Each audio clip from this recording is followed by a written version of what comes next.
अलीगढ़ की खेर विधानसभा के Gurukul public school में मुख्यमंत्री योगी आदित्यनाथ ने जनसभा को संबोधित किया। सीएम योगी आदित्यनाथ ने इस दौरान विपक्ष पर जमकर हमला भी बोला। सीएम योगी ने कार्यक्रम में 5,000 से ज्यादा युवाओं को नियुक्ति पत्र वितरित करने के साथ ही 705 करोड़ रुपए किया 305 परियोजनाओं का लोकार्पण व शिलान्यास भी इस दौरान किया। सीएम योगी आदित्यनाथ ने कहा है कि कांग्रेस और सपा के लोगों के अंदर जिन्ना की आत्मा घुस गई है। उन्होंने कहा है कि आज जब देश विकास की नई ऊंचाइयों को छू रहा है तब यह लोग समाज को तोड़ने की बात कर रहे हैं और उसका कार्य भी कर रहे हैं। 2014 में पीएम मोदी के आने के बाद से देश नई बुलंदियों की तरफ लगातार आगे बढ़ रहा है। वहीं पर दूसरी तरफ समूचा विपक्ष समाज में जाति का विष घोल रहा है, अराजकता फैलाने का कार्य कर रहा है। सीएम योगी आदित्यनाथ ने यहां पर बुधवार को जनपद स्तरीय वृहद रोजगार मेले को संबोधित किया। साथ ही युवाओं को नियुक्ति पत्र वितरित करने के साथ ही विभिन्न तरह की परियोजनाओं का लोकार्पण व शिलान्यास भी इस दौरान किया। बेटी और व्यापार की सुरक्षा से खिलवाड़ किया जा रहा था, लेकिन भाजपा में सुरक्षा सम्मान दिया जा रहा है। जो कानून हाथ में लेने का काम करेगा उसके खिलाफ सख्त से सख्त कार्रवाई भी की जा रही है। अपनी छाप को छोड़ने वाले अलीगढ़ की आप सभी जनता जनार्दन का मैं हृदय से स्वागत करता हूं, अभिनंदन करता हूं। बहनों भाइयों, आपने यहां से विधायक के रूप में सीएम प्रधान को चुना, वे पहले राज्य सरकार में मंत्री बने, अब वह संसद के लिए चुने गए हैं। आपके द्वारा चुनाव के दौरान 2022 में अपना आशीर्वाद समूह प्रधान को दिया गया। इसके लिए आपके प्रति कृतज्ञता ज्ञापित करने और श्री सतीश गौतम को और अनु प्रधान को फिर से सांसद बनाने के लिए आप सभी का अलीगढ़ हाथरस की जनता के प्रति हृदय से आभार व्यक्त करने के लिए आपने यहां आया है।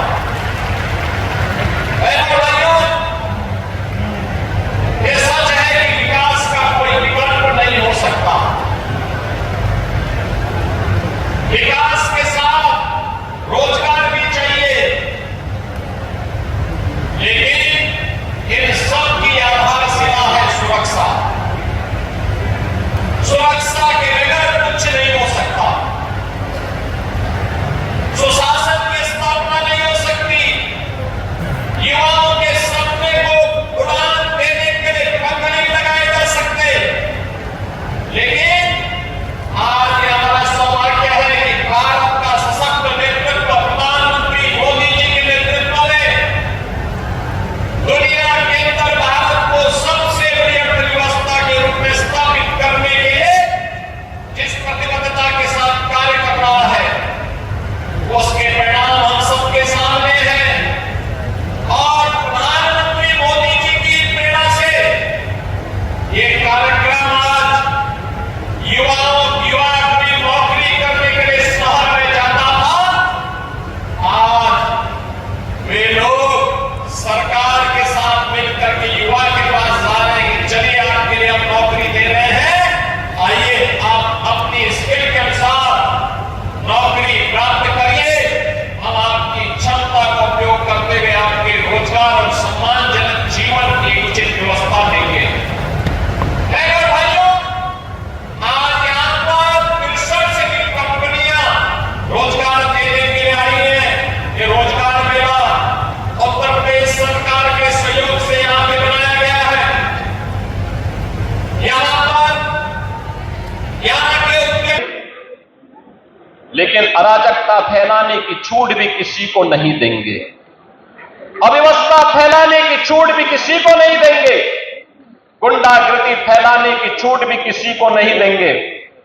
बेटी की सुरक्षा हो या व्यापारी का सम्मान, किसी को उसके साथ खिलवाड़ करने की छूट नहीं देने देंगे। और अगर किसी ने दुस्साहस किया तो वह रास्ता, दुस्साहस का रास्ता सीधे यमराज के घर तक ही उसको पहुंचाएगा, अन्यत्र कोई जगह तो नहीं ही देगा। बहनों और भाइयों, आज मैं आपसे यही कहने के लिए आया हूं कि जो लोग जब उन्हें सत्ता प्राप्त हुई थी, कांग्रेस हो या समाजवादी पार्टी या बहुजन समाजवादी पार्टी, इन लोगों सामाजिक ताने बाने को छिन्न भिन्न किया, अपनी योजनाओं के माध्यम से तुष्टीकरण की पराकाष्ठा पर चढ़ करके समाज को विकास की धारा से विमुख करने का काम किया, बेटी की सुरक्षा में सेंध लगाने का पाप किया, और आज भी जब ये देश विकास की नित नई ऊंचाइयों को छू रहा है, तब भी ये लोग वही काम कर रहे हैं। याद करिए 2014 में मोदी जी के आने के बाद देश के अंदर एक नया परिदृश्य देखने को मिला है। एक तरफ बिना रुके, बिना टिके, बिना झुके प्रधानमंत्री मोदी जी विकास की योजनाओं को आगे बढ़ाने का काम कर रहे हैं, देश को विकास की नई बुलंदियों की ओर ले जाने का काम कर रहे हैं। दूसरी तरफ विपक्ष है, दुष्प्रचार करके बदनाम करने का काम कर रहा है, जाति विस्मरण कर रहा है, अराजकता फैलाने का काम कर रहा है, जातियों को आपस में लड़ाने का काम कर रहा है। बहनों और भाइयों, इन्होंने राष्ट्र नायकों का अपमान किया।